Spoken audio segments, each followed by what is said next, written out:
everyone, Anthony Wilson here. Welcome back to Magic Talk. Today we're going to be discussing this deck from Legacy right here. If you haven't noticed some of the results lately, Legacy is kind of being dominated by this Maverick deck right here. This is actually a really good deck. It's kind of this mid-range style green-white deck that runs very efficient creatures and is kind of just very aggressive and hard to deal with. I'm going to take a look at the top three lists here, first, second, third. Starting with first place right here. Just a quick rundown. We got guys like Fauna Shaman, Knight of the Reliquary, Loyal Retainers. We got Mother of Runes, Noble Hierarch, Kassawi Pride Mage, Scavenging Ooze, Scrib Rangers. Like I said, just these really good, efficient dudes. Some of the support going on here, we got Swords to Plowshares, Umazawa's Jit, even Elish Norn, Gadok Teague, and Thalia's going on here. Green Sun Zenith, obviously, to go get your guys.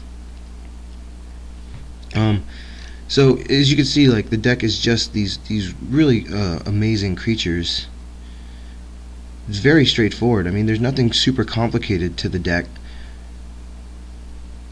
So if you want to check these out, I will post the link to this list here, the top 8. This is the top 8 from, I believe it was the Baltimore Open that was at the Invitationals.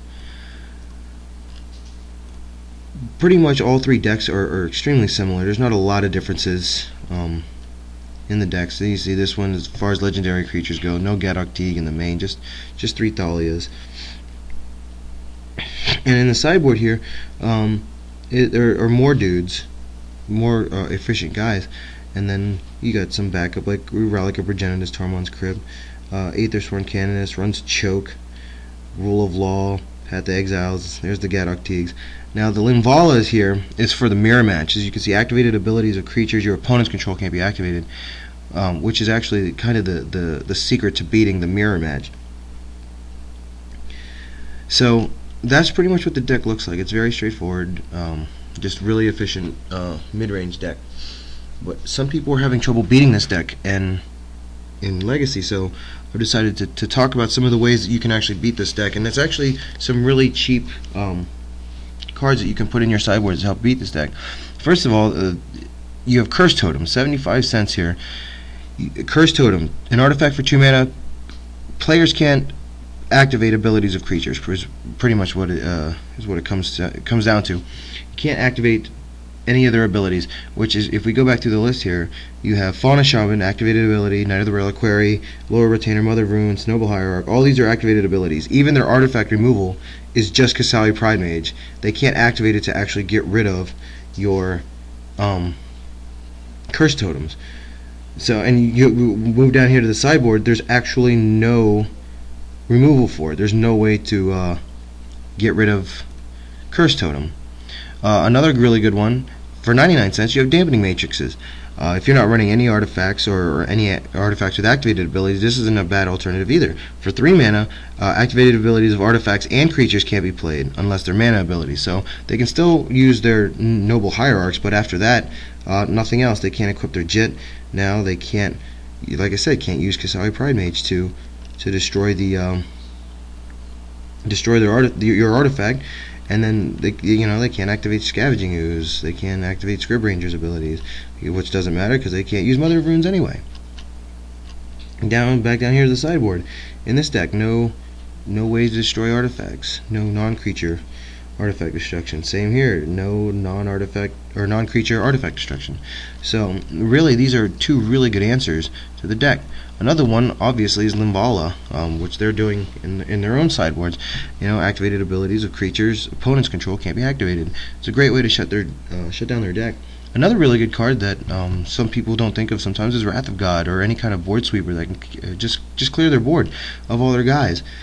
So keep stuff like that in mind. They run Gadok Teague to try to stop Wrath of God, but if you're running white, I mean, you're already running Swords to Plowshares, which gets rid of Gadok Teague, and then you can go ahead and Wrath of God.